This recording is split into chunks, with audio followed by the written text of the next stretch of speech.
Once upon a time, on a dark night, a caravan stayed at an inn in the desert. The caravan had 100 camels. The merchants tied the camel with ropes and pegs, but they found that one camel was left untied. They were somehow missing one rope and one peg. It was midnight, and the shops were closed by then, so there was no way of getting a rope or peg at that hour.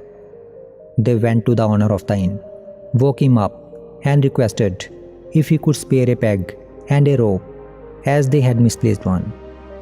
They said that they could tie 99 of their camels, but the 100th one remained untied. It was a dark night, and there was a possibility that the camel may wander off. The old man was very wise. He was famous for his wisdom in that area. The old man said, "Don't be worried. I do not have any peg or rope. But you people do one thing. Just go, dig the peg, tie the rope, and tell the camel to sleep." Those men got irritated and said, "Are you crazy? If we had any peg or rope, then why would we come to you? Which peg do we dig, and with which rope do we tie the camel?" The old man laughed and said, "You can just dig an imaginary peg and tie the camel with an imaginary rope. Go and act as if you are digging the peg, and mimic as if you are tying a rope around the camel's neck.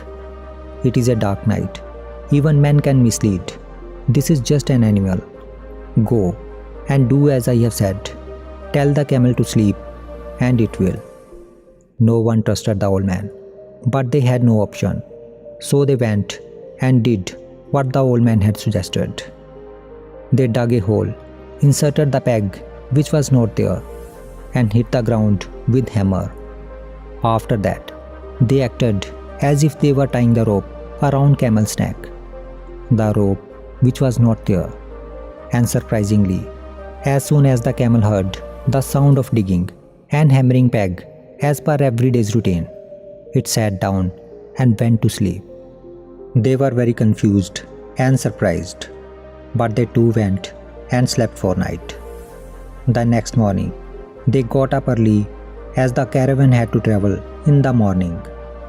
They removed the ropes of those 99 camels, removed the pegs, and the camels got up.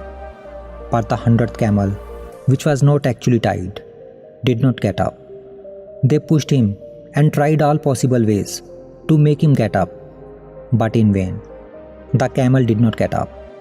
They were surprised that last night it was understandable due to darkness, but even in the bright daylight, the camel was not getting up.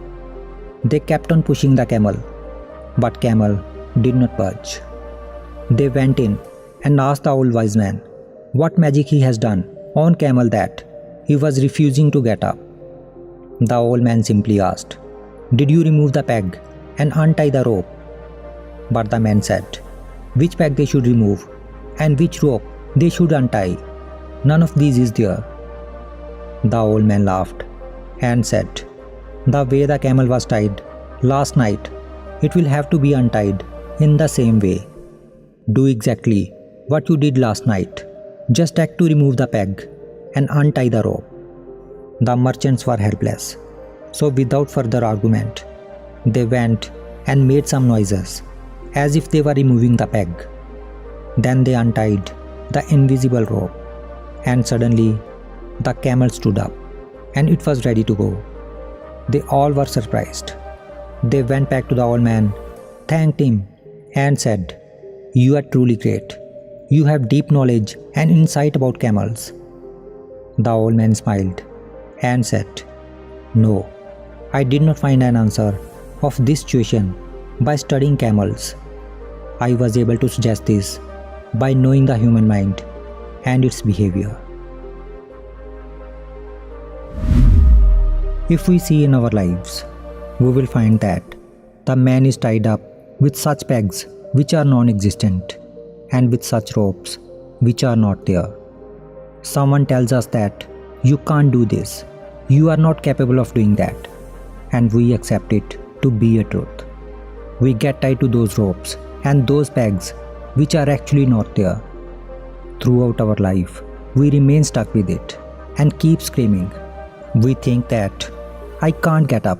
I am tied down with my limitations, circumstances, responsibilities. I am weak. I am helpless. I am dependent. How do I free myself? I have no resources. I have an idea, but no funding. There is so much of competition all around. How can I grow global? I need freedom. Ah, the man screams, and without moving from his position, he says, how do I unplug these pegs and untie these ropes? The best way is to observe and see if those pegs are real, or is it just an illusion, an imagination. And once you see the obvious, then there is no need to untie or uproot.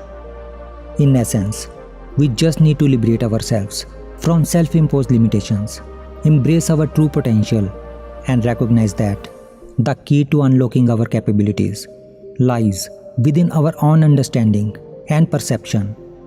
By doing so, we can navigate life with a renewed sense of freedom, untethered from the imaginary ropes and pegs that may be holding us back.